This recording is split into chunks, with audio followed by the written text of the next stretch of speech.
Hey, it's Ned, and welcome back to my channel, Ned's Little Garden.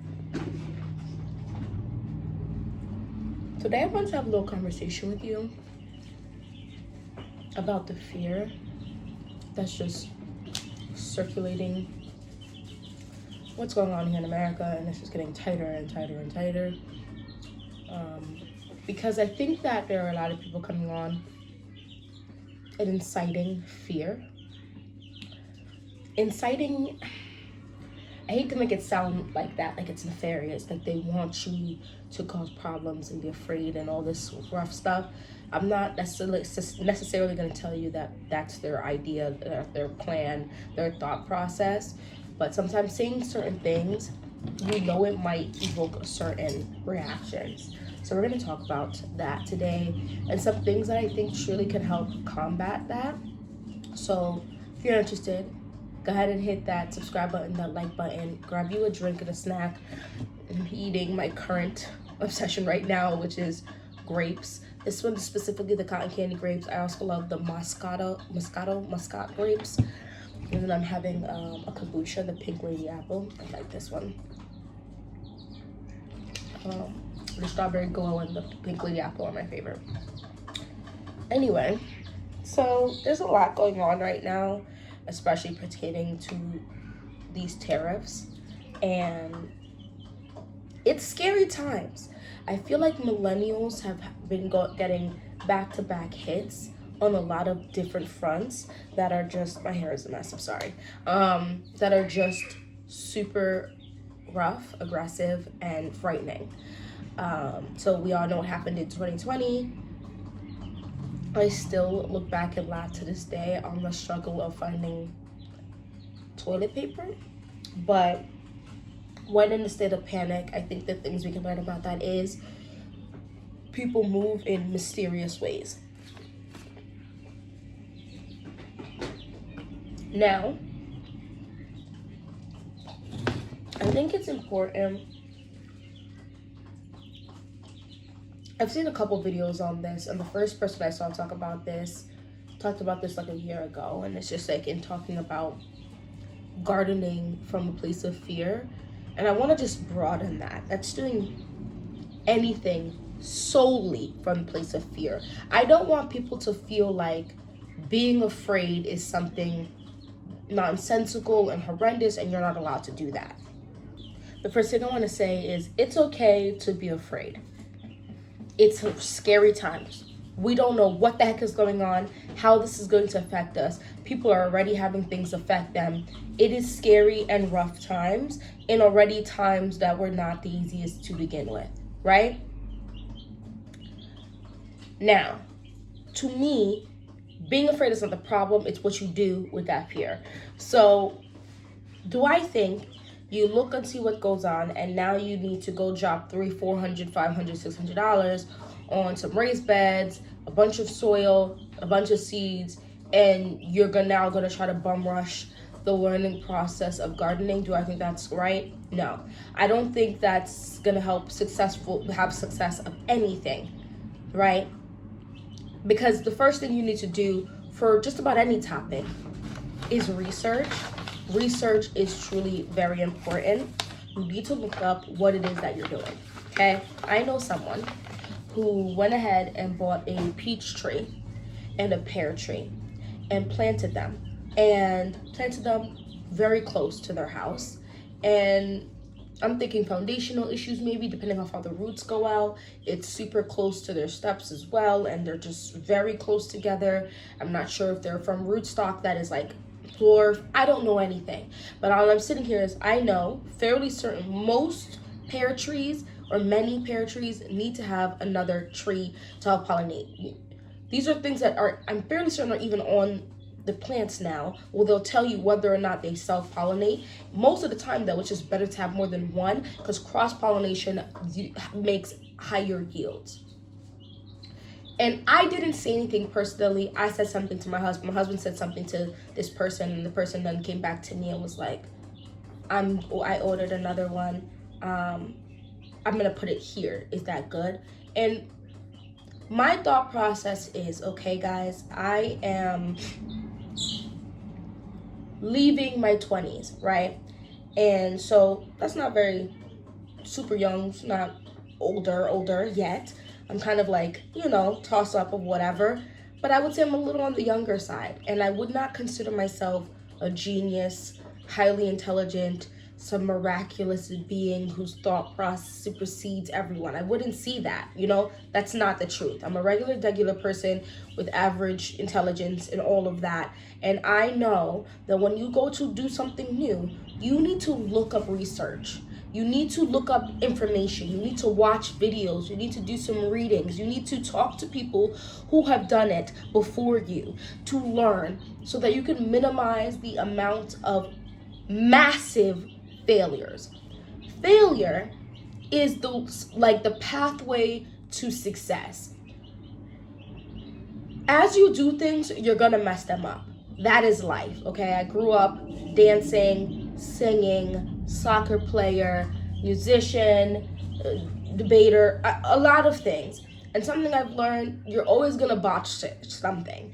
And that's okay, because when you botch something, you'll learn that is not what you are supposed to do, and hopefully you botch it better the next time. Does that make sense? You're gonna fail. Fail better next time. And then keep failing better next time until you have a success. That is life. When you set yourself, and you want to set yourself up for the most minimal success, most minimal failure possible, right? So for example, gardening, right? I'm trying to full circle this back to gardening. I said all of this to say, I don't want people to just willy-nilly start buying up random things and then find out this was wrong, this was right, this is a mess, nothing came of this, I lost hundreds of dollars, yada, yada, yada. I need you, the internet is such an amazing thing, a vat of information, and we need to utilize that, capitalize on that. This is technically my 3rd year growing. My 2nd year growing outside. And I am very much still a brand new gardener. There's a gardener on here.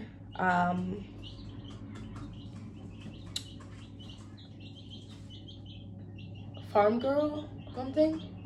I can't remember her name. She farms only a couple states away from me, a little bit in a warmer zone, and she has no land. She grows on her deck and has a bunch of grain stalks, becoming a farm girl, I think.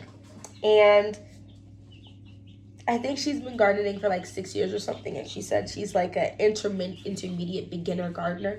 And people are in the comments, because I rewatch, there's like 7 videos of hers that I think are highly useful, and I rewatch them often. And there's people in the comments like, you are no longer a beginning gardener. I think a lot of people don't want to think about how long the road to mastering something is in order to appease themselves. Like, oh no, she cannot be a beginning gardener because what am I? There's levels to beginning of anything, to be the beginner of anything. There's levels to that, right? And for those of us who are in something, right, like, what's something I can say? So, crochet, for example. I crochet. I've been crocheting for a few years now. I'm very much still a beginning crocheter. Now, people that know me personally, some of them say I'm not a beginner. Yes, I am. I know only about 4 or 5 different stitches.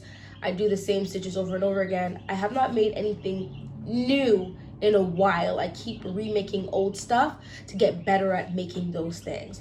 There's a certain level of things you need to know before you truly hit that next stage, regardless of how long you've been doing something. And then there is also that time factor where you just need to do something repeatedly, over and over and over and over again before you truly get a handle on it.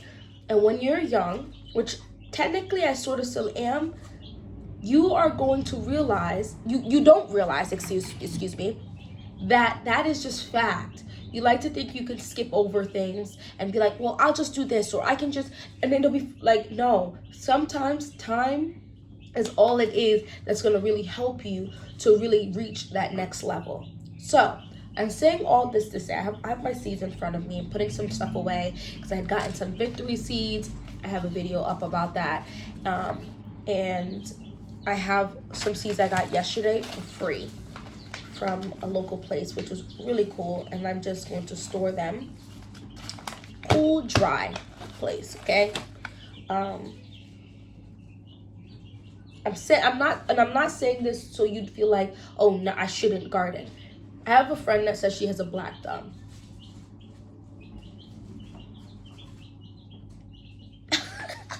Like, guys, I have a brown thumb, right? And we all have different colored thumbs. It's not about you not being able to do something. It's you need to try again. And oftentimes failures, especially as an adult, prevent you from keep trying, and so then you just consider yourself a failure at something that is not necessarily true.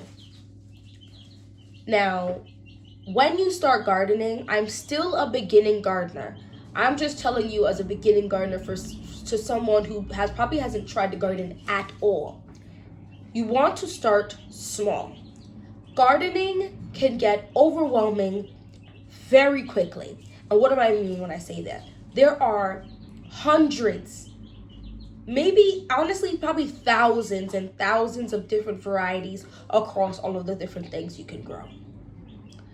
There are different methods, many different methods and ways you can go about growing things. Many different things you can use to grow things. Many different ways you can grow those things. Many actually different times in which you can and you're supposed to and you typically would grow things. There are, guys, I can go on and on and on and on and on and on and on and on and on and on, and that is what makes gardening potentially very overwhelming. When you look up gardening, there are many ways that people garden, and they will all tell you different things, and somehow they've all managed different varying levels of success, which then makes you confused because you do not understand how all of these people are having success, and some of them are kind of negating out other people's advice. So how does that make sense? Simple. Yeah, there are a ton of different factors that play into what you should and shouldn't do for your own personal gardening journey. So now we have, right, step one, we have this fear already. What's going on with the food supply chain? What's going on with the transport? What's going on with the tariffs? What's going on? We don't know. Start small. Now, that's also in itself a few different ways you can take that, right? You can take that as let me just get the $20 herb thing and grow herbs in that one little tin and keep it moving. Let me grab a couple grow bags and some soil. Or let me grab some pots and some soil. Or let me grab a green stalk and some soil. Let me grab one raised bed and some soil. Do you see that? Right? And all of those are technically all variations of starting small. So you have to decide for you, what is the best way to go about that? Then, once you decide that, then you have to look on the seeds you now are willing to spend the money on and the time for them to get to you. Are you gonna say, okay, I want to start quickly as possible, so you just hit up big box stores? That is okay. I know that there are snobs in every hobby. I'm here to tell you, you can go to the Dollar Tree or whatever, wherever they have those dollars, the 25-cent seed packets, four for $1, whatever. They will grow. There are plenty of people on this internet who grow those seeds. There are plenty of people who go to big box stores and grow those seeds. Whether they are organic or not, they will be better if they successfully grow than what you're gonna get typically in the grocery stores. Unless you're spending big money on their organic, non-GMO, all this other stuff that, I'm not going to get into the whole, is that actually even what they're doing is what they said they're doing. That's a whole nother conversation. You can also go on to different websites, bigger brand websites that are still small business, small business where people are growing in their quite literal backyard, like Matt's Peppers, the bigger businesses like MI Gardener, Botanical Interest, stuff like that. and then you wait for them to ship them out to you. Seeds is not the only way to grow a garden. Seeds is not the only way to even save some type of money growing a garden. You can in fact buy plants. I've seen a bit too many gardeners on this app kind of shame people for buying starts.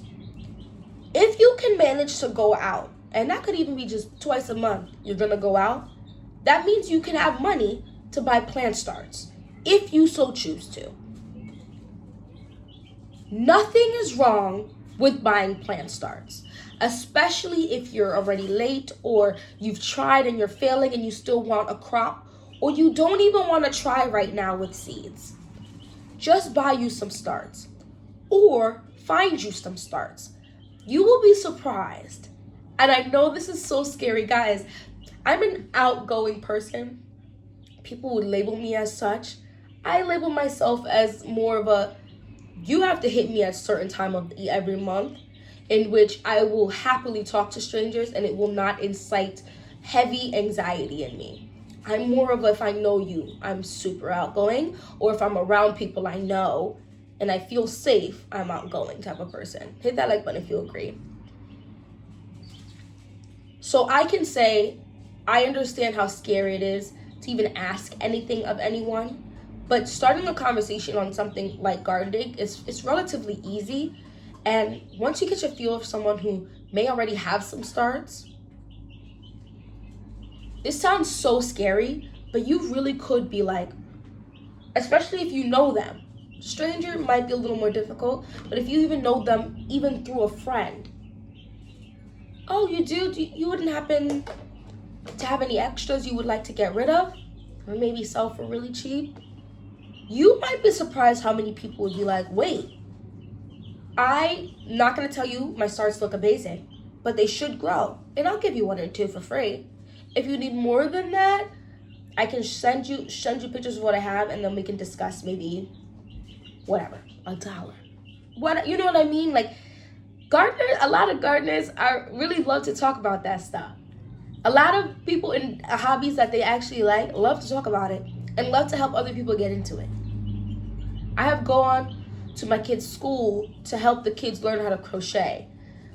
Now they're little, but it was still a lot of fun because I would like to give that joy and that useful hobby to, people.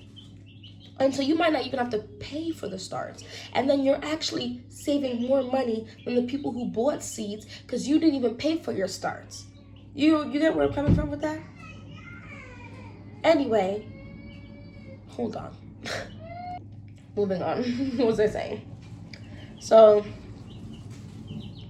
you found what was considered starting small for you. Then you found a way in which to have things, whether seeds in a big box, seeds online, free seeds from someone you know, free starts from someone you know, purchasing some starts from a big box, or purchasing some starts from someone you know. There's multiple ways that you pick something, right?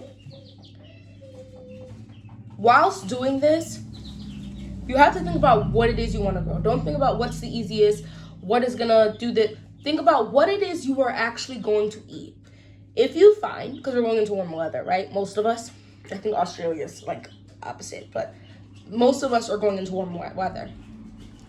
When it's warm, what do you like to consume? I notice my family and I love tomato-based products, tomatoes themselves, peppers, onions, garlic. Let's start with those 5. And so those type of things is what I would be growing. I do know that of some people who just planted out their onion starts. So you might be able to go run your behind to the garden center and pick up some onion starts and plant those out. Starts. More people seem to think onion starts are the best thing to plant out. Or go to a website like Dixondale Farms and order onion starts. Something like potatoes. It's interesting to me how I feel like few people discuss potatoes when discussing easy plants that most people will consume. Because you could really grab you a grow bag, You grab, I think it's a like 5-pack to 10-pack is typically what it is, of 10-gallon, 20-gallon grow bags. Throw some dirt in there. Take the chitted potatoes, which, mind you, in our own pantry, you'll find potatoes growing little legs. Or go into the big box store and picking up some potatoes, like seed potatoes. Plant 2 or 3 of them in a 10 to 20-gallon grow bag. 4 months later, 3 months later, you gonna have your potatoes. Like, you don't need to thin the potatoes. You don't need to take off the leaves at the bottom of the potatoes. You don't have to. It's honestly, potatoes are actually quite easy to grow, and they're actual storage plants. So like storage things, like there's things that you have to can and do all types of things, or freeze or whatever to make them last. Potatoes is not one of them. Anyway, I'm not here to push potatoes. I was just giving an example. Look up videos on then what it is. Write down, right, what you guys like to eat, and then look up videos and then move from there.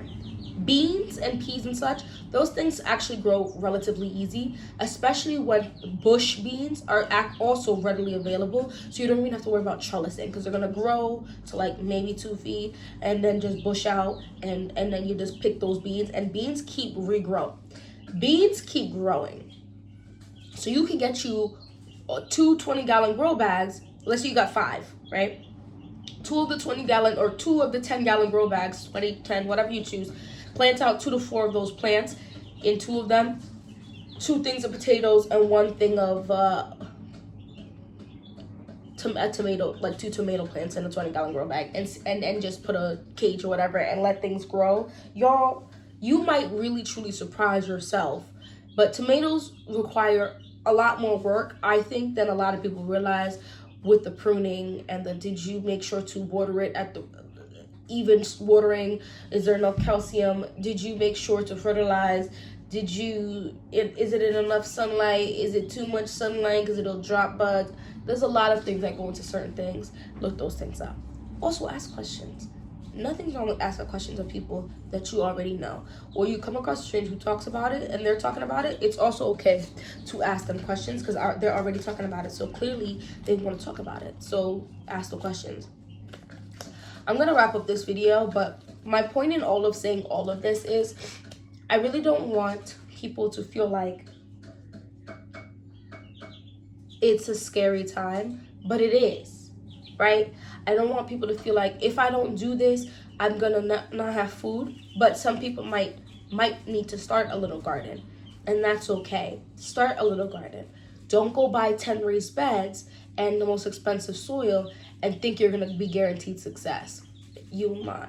Don't sit there and only grow 1 plant and think in your head this is definitely gonna grow, because it might not. I always 2 plants of whatever. So even if you only grow 2 plants, be like, okay, I'm gonna grow tomatoes, and you grow 2 plant tomatoes, there's a chance only 1 will succeed, right? 1 is none, 2 is 1 kind of thing. You know what I mean? And there's nothing wrong with going back. Having a little extra is better than not having, or just having enough and then something happens and you don't have enough, in terms of what the local starts or whatever, you know? So this is just kind of like the entry start to this conversation, because this conversation can go for hours and hours and talk about a variety of things. But the biggest thing I want you to take away is the little step-by-step I gave you, as well as have your fear and then capitalize on, like, utilize that fear to harness your concentration to learn. And then use what you learn and know for fact there will probably be failure. There are some people who will have wildly successful first gardens and then botch the next 2-3 years and don't understand what's going on because, beginner's luck or whatever. There'll be some people who botch the first year or 2 and then really kick it going. Some people will botch the first year and get better. Some people will have mild success each time they garden and gradually get better and better and better. And each route is an okay route to go about. Just don't quit. Keep trying. Because I believe gardening is for everyone, no matter where you live. You just have to do it in different quantities and different ways. Anyway, I hope you all stay safe out there, and I'm wishing nothing but health, joy, safety, sanity, and all of the great things on you. And a bountiful harvest. Y'all stay safe out there. Bye-bye.